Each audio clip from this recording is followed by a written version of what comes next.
we're going to talk about today, Jason Ross. Yeah. The Oakland A's. How about them A's? I don't know, man. I just don't know. What happens if they keep doing this? Well, they're going to win a World Series, Jason. I mean, does it change? Like, I know there's been strategically planned days to not show up. Yes. Nobody really wants to support Fisher. I'm not saying they should. I get that. But does this change anything in Oakland? Or is that a lost cause? I don't think we can answer that question until,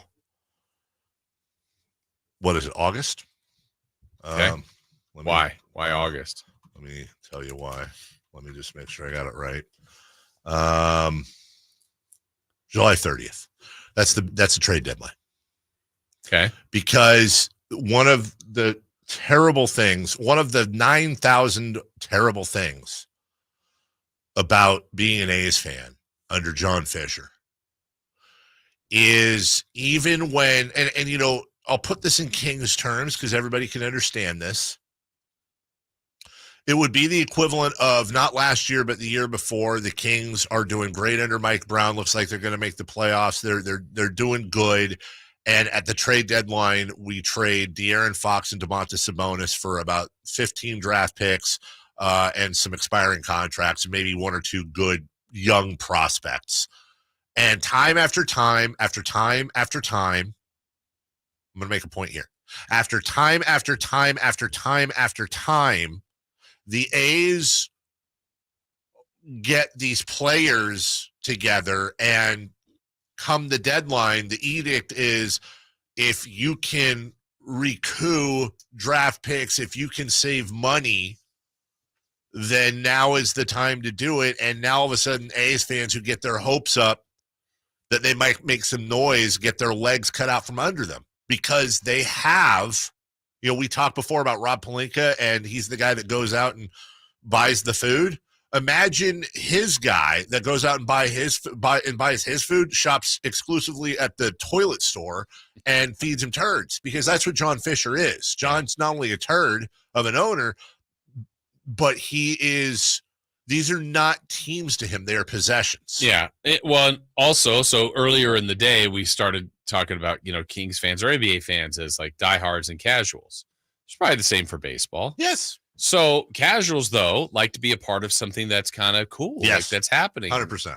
And if the A's continue to win and win more than as expected, is there just a weird flip and all of a sudden it's like, hey, you know what?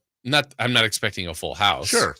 But hey, they were going to have 4,000 at this game, and all of a sudden they're having 9, and then the 9,000 game has 12. Like, will there be? Hey, because I'm frustrated with this team, but this is still my team, and now they're winning. I want to go see them play.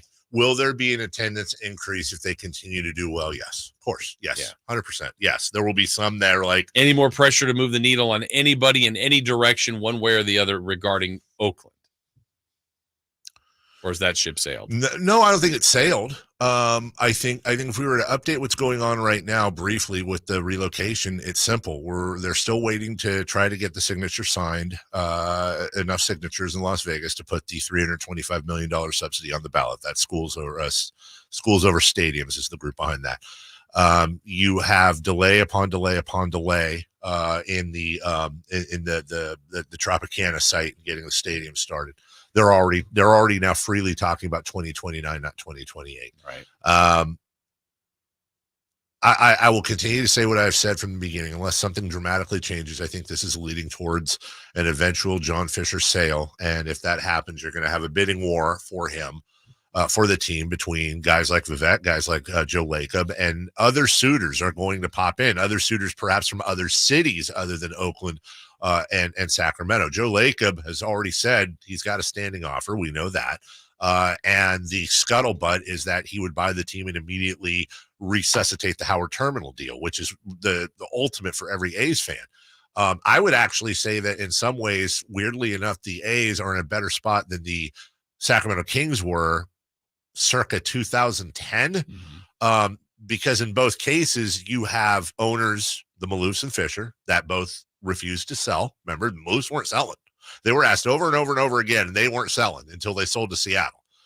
The difference is that there are multiple deep-pocketed people that would buy the team and keep it in Oakland. Sacramento had none of those. So in some aspects, Oakland has a leg up. Now, back to your conversation. Yes, if the A's did well, I mean, naturally, there's just going to be, they're not going to announce it. It's not going to be the cool thing to do, but they're going to be like, man, I got to check that. Maybe I'll just go for a game. Except there's going to be 7,000 people that say, maybe I'll just go for a game. Okay, I'll go to another one. And then, God forbid, let me get really silly here. Let's say in this fantasy world that the A's don't sell at the trade deadline, or God forbid, pick up a player or two. Right. I know, again, Yeah, LOL. Seems out of line. But. Let's say the A's go on a Scotty Hatteberg era giant win streak, and next thing you know, in a West that has not been performing, well, let's say they're fighting for the top spot. Well, here's what's going to happen. It hasn't happened yet. What will eventually happen is all the national media that is all over John Fisher sucks and this relocation thing. If in this world you had the A's in first place in the West at some point this season, it will become the biggest story of the summer. It will be by far the biggest story in baseball. And everyone's going to be watching it because you have this real life Disney movie of a relocating team that has already decided to leave, of an empty ballpark, and of a roster that is a bunch of scrap heap and a couple of youngsters that are in the one sport you really can do it in. You can't do this in football and basketball. You can't have these crap teams on paper and all of a sudden do insane things. Baseball has this weird way of being, just see the greatest Giants team of all time. By far not the most talented team, but they had the thing going. Right. The A's seem to be on the verge of having that thing. And if they do, yeah. And then maybe you get the whole like, well, they're moving anyways. It's my last chance to see it. And it slowly gets more and more, bigger and bigger. But then it also underlines the conversation too, Jason, of why is this team leaving? Right. Why is this team leaving? Somebody posted some numbers over the weekend. You know, there's like a dwindling amount of seats available for the last home game of the season. I was sure that, like, yeah, I do. When I first heard about kind of the official thought of coming to Sacramento, there's 4 or 5 A's fans that I know are diehards that have gone to a lot of games. And it was almost kind of the universal thought from them. Like, one of the first moves they did was buy tickets for the finale. They're going to sell that thing out. Yeah. All decks. Yeah. It's going to be insane. Yeah. I mean, because it means a lot. I mean, there are people that spent their lives there. Many memories. Yeah. It really, really, really isn't sad. We'll take a break. When we come back, the West is difficult. How difficult is it? We've got some numbers for you. Come